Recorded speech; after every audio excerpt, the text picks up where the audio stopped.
Podemos estar seguros que la obra de Dios, hecha a la manera de Dios, nunca carecerá del apoyo de Dios. Para esta obra de hacer discípulos, insistimos en seguir las estrategias que instruyó Jesús mismo. Consideremos la palabra del Señor, el libro de Eclesiastés, capítulo 4, versículos 9 al 12. Leámoslo juntos. Más valen dos que uno, porque obtienen más fruto de su esfuerzo. Si caen, el uno levanta al otro. Ay del que cae y no tiene quien lo levante. Si dos se acuestan juntos, entrarán en calor. Uno solo, ¿cómo va a calentarse? Uno solo puede ser vencido, pero dos pueden resistir. La cuerda de 3 hilos no se rompe fácilmente. ¿Por qué son mejor dos que uno? Y aquí la palabra es clara. Número 1, porque hay mayor productividad, es decir, hay un óptimo aprovechamiento de los recursos. Dice que se obtiene un mayor fruto del esfuerzo que se haga. Si nosotros ponemos a trabajar a 2 personas de forma individual, cada uno va a tener un fruto, un resultado X. Pero si los ponemos a los 2 juntos a hacer ese mismo trabajo, a esas 2 personas, el resultado que van a obtener es mayor que el que se obtiene individualmente cada uno por su parte. Es lo que nos dice la palabra. Obtienen más fruto de su esfuerzo. La segunda razón es que en caso de caída hay una rápida recuperación. Dice que si caen, el uno levanta al otro, pero ay de aquel que no tiene quien lo levante, quien lo ayude a recuperarse. Porque es que si estamos solos y caemos, pues tenemos que bregar con el dolor y hay que aplicar mayor esfuerzo para poder levantarnos nuevamente. La tercera razón es que dice que hay apoyo y respaldo para enfrentar la adversidad. Porque si hay frío, le es muy difícil a uno calentarse. Pero si hay otro, mucho más rápido obtenemos el resultado de calentarnos, de poder superar la adversidad del frío. Por último, dice que hay mayor fuerza y determinación cuando son 2 que cuando es uno solo, porque uno puede ser vencido, pero 2 tienen mayor capacidad de resistencia. Y luego dice que la cuerda de 3 hilos no se rompe fácilmente. Aquí nos muestra entonces el maravilloso trabajo de pareja ministerial. Somos 2 personas con la ayuda de Dios, que es la tercera hebra del hilo, que nos permite entonces mantenernos firmes para hacer la obra de Dios efectivamente. Nosotros vemos por la palabra que Jesús constituyó 2 equipos de trabajo para hacer la obra. El primero compuesto por 12 personas y organizado en pareja. El segundo de 72 integrantes e igualmente organizado de 2 en 2. Veamos eso en la palabra del Señor. Evangelio de Marcos, capítulo 3, versículos 13 y 14. Dice allí que Jesús subió a una montaña y llamó a los que quiso, los cuales se reunieron con él.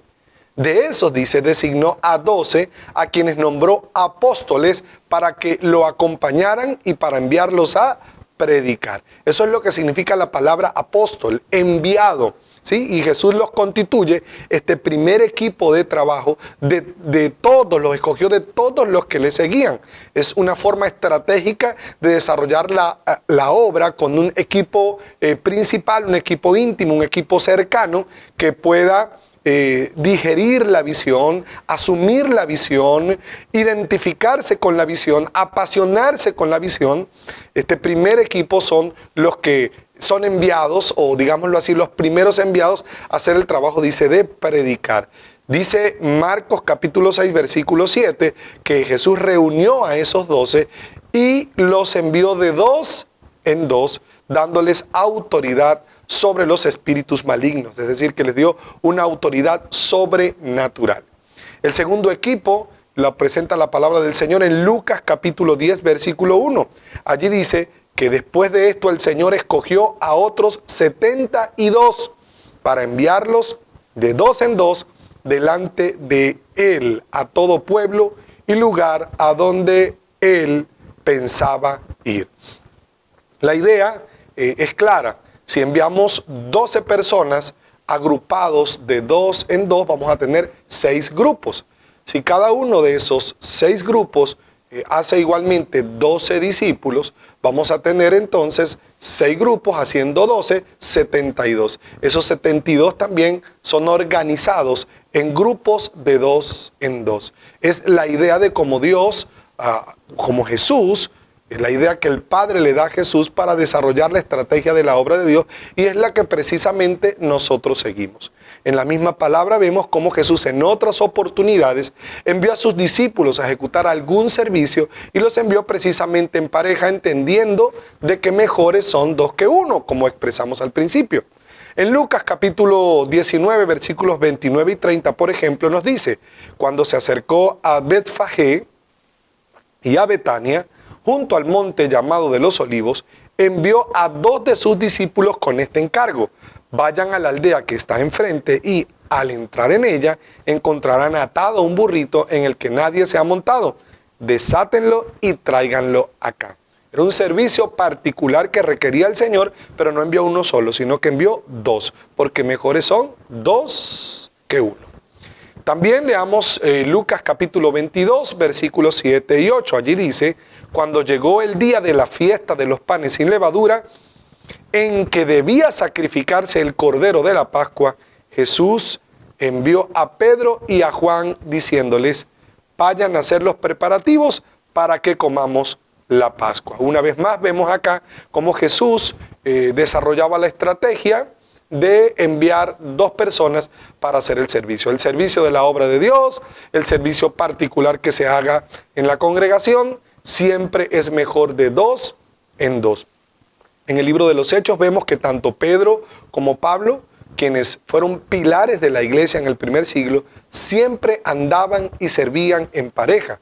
Por ejemplo, cuando leemos el relato de Hechos capítulo 3, que fue el momento cuando fue sanado un cojo y que esto trajo una pesca enorme de almas, dice la Biblia que era la hora de la oración, cerca de las 3 de la tarde, y subían juntos Pedro y Juan a orar, a la hora de la oración. Allí vemos a Pedro entonces con Juan como pareja ministerial, iban a orar, y allí pues aprovecharon para ministrar del cielo y alcanzar muchas almas. El apóstol Pablo, cuando fue enviado la primera vez en el viaje misionero, lo hizo con Bernabé.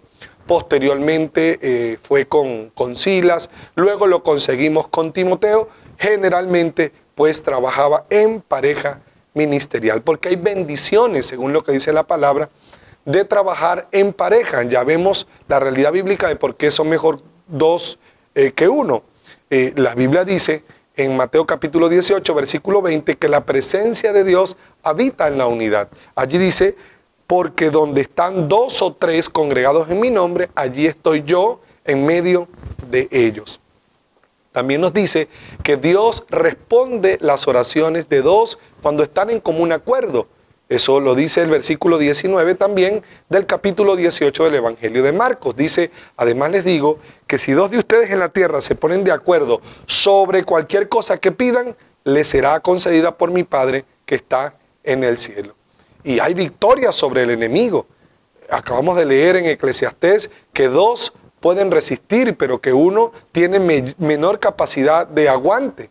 Dice la Biblia en Deuteronomio capítulo 32, versículo 30, ¿cómo podría un hombre perseguir a 1000 si su roca no los hubiera vendido? ¿Cómo podrían 2 hacer huir a 10,000 si el Señor no los hubiera entregado?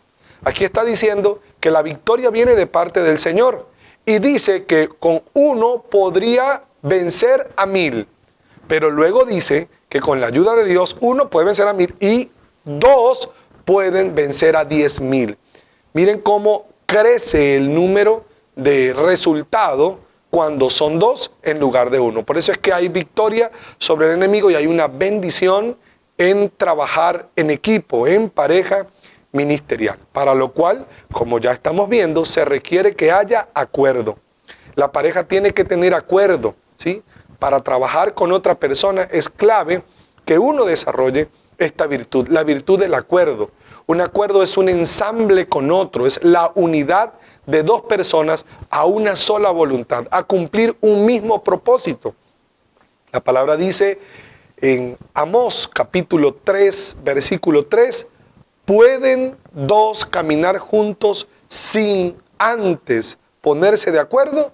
Sabemos la respuesta, obviamente no. Si vamos a caminar juntos, si todos tenemos la misma visión de bendecir a las personas de la ciudad, de ir a esas personas, de hacerles discípulos del Señor, de enseñarles lo que Jesús mandó, de activar grupos en casa con ese fin y de enseñar y vivir una vida con propósito, requerimos primero entonces ponernos de acuerdo, entender que tenemos ese objetivo, que esa es nuestra meta, y si tenemos la misma meta, el mismo objetivo, vamos a lograr lo que nos propongamos.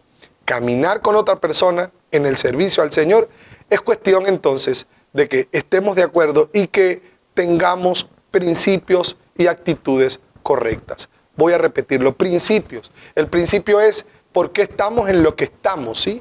¿Qué nos mueve a estar aquí? Si ambos tienen el mismo principio de tener a Dios en primer lugar, de vivir para agradar a Dios, si ambos tienen en el corazón el deseo de llevársela bien con los demás, si ambos crecen y cada día pues son mejores, si ambos son útiles, ¿sí? Sirven a su medio, y si ambos son entes multiplicadores, hacen venir al cielo a la tierra, entonces caminamos en los mismos principios. Enfocarnos en pequeñeces, en ramas, en complementos, sería una insensatez de nuestra parte, y por eso entonces, aparte de los principios, también se requieren las actitudes correctas. Porque más importante de cómo hacerlo es el qué vamos a hacer, ¿sí? ¿Y qué vamos a hacer? Vamos a bendecir gente, ¿sí? Vamos a hacer la obra del Señor, vamos a ser discípulos. Entonces, las actitudes que tengamos, teniendo en cuenta estos principios, son también claves. Tener la mejor actitud, no se va a imponer una idea, sino que vamos a llevar adelante una meta, un objetivo, una visión. Y solo el corazón de una persona determina la unidad y el compromiso hacia la otra persona. Me voy a unir para que hagamos algo juntos, para que no negociemos, sino que nos integremos el uno al otro.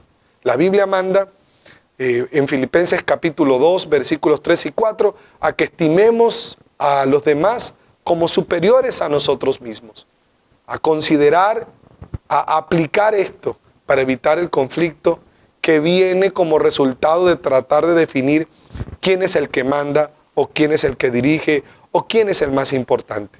Nosotros, por lo que hemos leído en la palabra, vemos que Jesús corrigió a sus discípulos que buscaban esto. ¿Quién es el más importante? Y Jesús les llamó la atención y les hizo ver que el más importante es el que más sirve.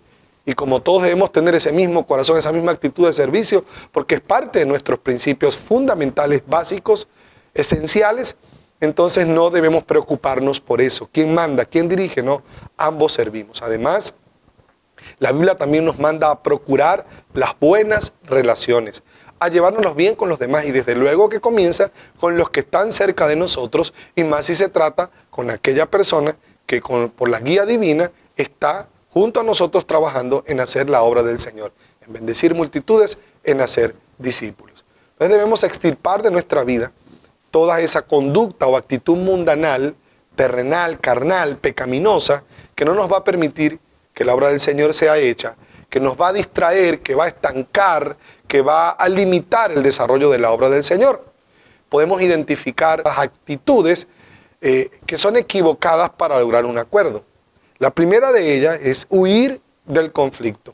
Siempre van a haber diferencias entre nosotros y hasta se puede generar conflictividad.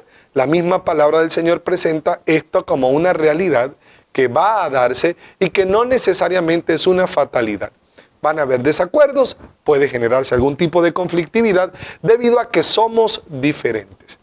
Por tanto, entonces es erróneo en medio de esta situación decir no quiero problemas, porque si hablo de ellos, ¿sí? Los problemas, como hemos aprendido, no están si los resolvemos. Pero si no los enfrentamos, allí siempre van a estar. O sea que huir de los problemas no es la solución. Así que no hablar de los problemas, porque creo que se harán mayores, y preferir evitarlos es erróneo. Los conflictos ponen en evidencia lo que hay en nuestro corazón, tanto como nuestras intenciones y nuestras motivaciones. Por esa razón, cuando se dé el conflicto, pues como dice el pastor Rick Warren en su libro Una vida con propósito, que el túnel de los conflictos abra la puerta a la intimidad, a estrechar nuestras relaciones. ¿Por qué? Porque nos hacemos más grandes cuando, teniendo desacuerdos y conflictividad entre nosotros, las resolvemos y avanzamos en lo que se nos ha llamado a hacer, en lo que estamos haciendo. La segunda forma equivocada de lograr un acuerdo es es tomar concesiones mutuas. Es cuando decimos, bueno, ni tú ni yo. Entonces no se va a hacer ninguna de las que decimos ambos, ¿no? Eso lo que pone en evidencia es que hay orgullo en el corazón. La tercera forma equivocada es la imposición de la ley del más fuerte. Nosotros no estamos en una competencia de talento o en una carrera para mostrar quién es mejor, sino en el negocio de bendecir gente. Aquí no es que yo impongo mi idea, mi criterio, no, señor. El acuerdo en la pareja ministerial bendice a otros. Y no buscamos quién es el más fuerte, ni quién es el que tenga más lógica, porque entonces allí se presenta la cuarta forma equivocada, que es la manipulación, negociar el acuerdo. Bueno, vamos a hacer hoy como tú dices y mañana se hará como yo digo, ¿no? Porque entonces no va a haber acuerdo. O sea, ahí es una negociación, hay una manipulación de la situación. Y ambas cosas son erróneas, ¿sí? Y la última forma equivocada que he de mencionar es la lógica contra la emoción. A veces se hace, cuando es erróneo, en función del que tenga mejores argumentos lógicos, o a veces en función del que sea más emotivo, ¿no? Se pone a llorar, para que no llora, para que no se sienta triste, vamos a hacerlo así. O no, porque el otro, oye, es más lógico lo que él dice. No, amados, lo importante aquí es que tengamos en cuenta los principios y que tengamos en cuenta las intenciones, las actitudes correctas y evitar este tipo de acciones que perturban, que estancan, que limitan el desarrollo de la obra de Dios. Hay una manera de lograr acuerdo a la manera de Dios, pues. Es como debemos lograrlo. Esa es la única manera correcta, ¿sí? Y bueno, entendemos, número uno, que un acuerdo es encontrar la voluntad de Dios para ambos. Y nos ayuda mucho la oración. Orar en acuerdo. Recuerden Mateo 28, 19, si nos ponemos de acuerdo y oramos, creyendo vamos a recibir lo que pedimos. Es importante entonces la disposición del corazón de ambos, ¿sí? Oramos para que Dios nos conceda la sabiduría para tomar la decisión correcta. No para que Dios apruebe la postura de uno o la postura de otro, sino para que Dios nos ilumine, para que Dios, con su influencia en nosotros por su Espíritu, nos guíe acerca de qué es lo más correcto. Por eso es clave la oración. ¿Sí? Segundo, el acuerdo a la manera de Dios se logra cuando hay arrepentimiento y perdón en el momento que se haya levantado la conflictividad. Porque no puede haber acuerdo con orgullo, con altivez, con arrogancia y con prepotencia. Hay acuerdo y hay bendición cuando hay arrepentimiento, en el caso de que uno se haya equivocado, y cuando hay perdón, en el caso de que alguna se haya sentido ofendido o ofendida. Así que no hay cristianismo auténtico si no hay perdón, eso lo sabemos, pero no se da el acuerdo si no hay un corazón dispuesto. Habrán errores y nosotros pues los corregimos teniendo un corazón abierto. Así que número 3, menciono, para que haya acuerdo entonces debemos humillarnos y volvernos como niños. El orgullo endurece nuestro corazón para buscar la voluntad de Dios. La unidad de la pareja ministerial se refleja allí en el grupo en casa, en los buenos resultados. Por último, quiero mencionar, a manera de consideración, no hay pareja ministerial perfecta. Pensar lo contrario es vivir en fantasías, es vivir en idealismos, son utopías. Siempre, pues, que tengamos ese pensamiento, vamos a producir entre nosotros problemas y amarguras. Hay desacuerdos, hay diferencias. ¿Qué es lo que hay que hacer frente a ellas? Resolverlos, arreglarlos con la mejor actitud y entendiendo que lo que estamos haciendo es para Dios, no para nosotros mismos. Si pierdo la visión, el enfoque, y lo hago para mí mismo, y entonces voy a querer imponer mis ideas y eso va a generar conflicto siempre. La unidad y la amistad no es necesariamente el ensamble de personalidades o de temperamentos que encajen. Es decir, no nos hallamos bien porque somos ambos coléricos, o porque los dos somos melancólicos, o porque los dos somos sanguíneos. Amado, eso va mucho más allá de esto. Lo que es importante aquí es que amamos a Dios y amamos a la gente y queremos servirlo independientemente de nuestra personalidad, de nuestro temperamento. Aquí lo importante es que la obra de Dios sea hecha. Trabajar en pareja exitosamente es una cuestión no de temperamento ni de personalidad, sino de carácter, ¿sí? Es algo que debemos tener en cuenta. ¿Quién decide? Es otra consideración. Pensar en esto es buscar posición y poner en evidencia mucho orgullo, porque ambos debemos tener el mismo sentir. En 1 Corintios capítulo 1, versículo 10, el apóstol Pablo nos recomienda que tengamos una misma mente, un mismo parecer, que tengamos un mismo corazón para hacer la obra del Señor. Relacionarnos con otra persona hace que salga a la luz lo mejor de nosotros y también puede hacer sacar a la luz lo peor de nosotros. Creo que Dios forja nuestro carácter, nuestra vida con otra persona o a través de otro. La palabra del Señor dice en Proverbios que el hierro con hierro se aguza. También dice que el hombre en otro puede reflejarse. Por eso entonces en la pareja ministerial hay una bendición, ¿sí? Para que nos podamos crecer, desarrollar aún más nuestro carácter y parecernos por tanto a Cristo. Porque si por el camino de la vida se nos abren las puertas por donde vamos, si no hay incomodidades, amados, entonces no va a haber crecimiento. El verdadero obrero del Señor trabaja en pareja. Quien se queja o no quiere trabajar en pareja, sencillamente no es un discípulo del Señor, porque el discípulo sigue el mandamiento del Señor y esto fue lo que el Señor mandó. El ejemplo lo dio Jesús. Él trabajó en pareja ministerial con el Espíritu Santo. Recordemos que cuando comenzó la obra dijo, el Espíritu del Señor está sobre mí. Y allí entonces desarrolló la obra que le fue encomendada. Cierra tus ojos, abre tu corazón. Quiero pedirte que bendigas a la persona con la que Dios te ha puesto a trabajar, que la bendigas y que abras tu corazón para que la influencia del Espíritu Santo quite de tu vida todo aquello que no está bien y pueda guiarte. Vamos a orar juntos, aprovechemos este tiempo de conexión con Dios para que el Señor ministre nuestras vidas y para que nosotros podamos ver a los demás como Él los ve.